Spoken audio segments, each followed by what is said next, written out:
Hello and welcome to LeaseLowdown. Today we're pitting two highly regarded hatchbacks against each other to see which is best.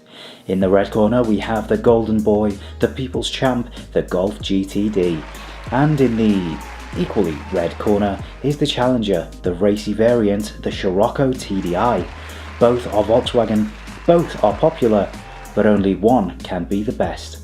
They'll be going head to head in a test of design, practicality, ride comfort and of course cost. So stay tuned and we hope you enjoy. First things first, you'll see that the Golf is a boxier shape than the Scirocco and it also stands a little taller. The Scirocco is more curvy, elegant and overall a more eye-catching vehicle, pretty much from every angle. That said, the two do share one or two of the same features like the front grille layout and wing mirrors. The Golf is the refined choice, which does have appeal, but for us, the beauty of the Scirocco is second to few in this category. It can look both menacing and graceful at just a flick of a switch, and it certainly wins exterior design for us. On the inside, things are quite similar. Both cars are available with this flat-bottomed sporty steering wheel and the same central column, subject of course to options. With the exception of tartan seat patterns and gesture control tech however, there isn't much that's unique to the Golfs.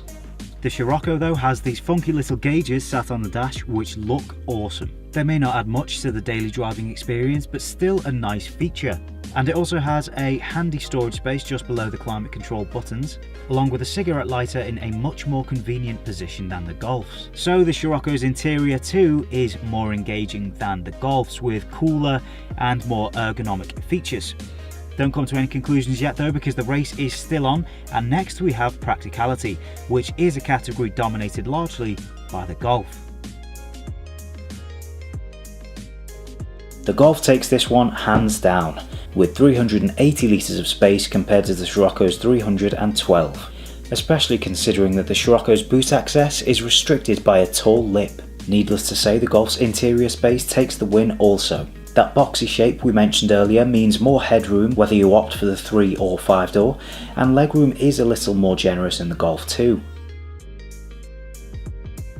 Next we have ride comfort. Now, with the Scirocco being lower and wider than the Golf, naturally it is a little bit rougher, but not as much as you might expect.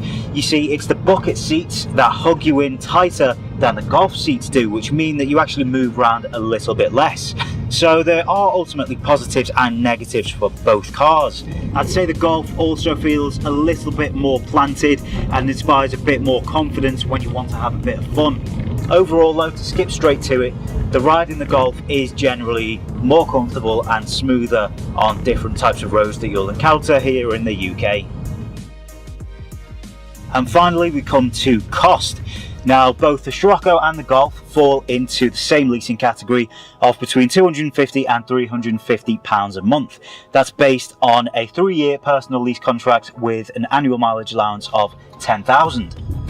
In terms of RRP, however, the Golf is actually cheaper, starting from 17,785, whereas the Scirocco starts from 19,945, over £2,000 more expensive.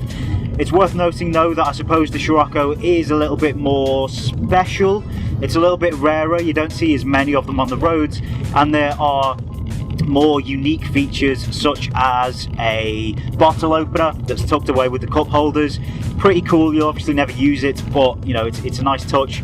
And also it's got those little dials above the dash which makes it look a bit futuristic, and it's just another thing to show off to friends. Unfortunately though, in the last week Volkswagen have taken the decision to discontinue the Scirocco. I say that with a heavy heart. And that does of course mean that the Scirocco will no longer be available to lease or buy brand new. A sad day for the automotive industry indeed. And if you want to see why, just click on the link in the description to this video, which will take you to our Scirocco review. So the Golf takes the win on cost as well. Rather annoyingly, it seems to be a bit of a draw, with the Scirocco winning in both interior and exterior design, but the Golf claiming practicality and cost effectiveness. What we can say at the end of the day is that both cars are brilliant, and neither will disappoint. If you pulled up in a Scirocco at the lights, you may well get nods of appreciation and second looks from the people in the cars around you, whereas if you pull up in a Golf, well, you're just a guy or girl in another Golf. Having asked questions to people in passing about the looks of the two cars, people have actually said that they were surprised that the Scirocco is a Volkswagen because it looks, well, too cool to be. It really is a looker, and to people who aren't necessarily into cars, you will stand out from the crowd. If, however, that doesn't bother or appeal to you in any way, then of course the Golf's practicality, spaciousness and ride smoothness mean that that is definitely the choice for you. It's not the most definite conclusion in the world, but like many things it comes down to preference. And if you're stuck between the two, we hope we've helped you make your decision.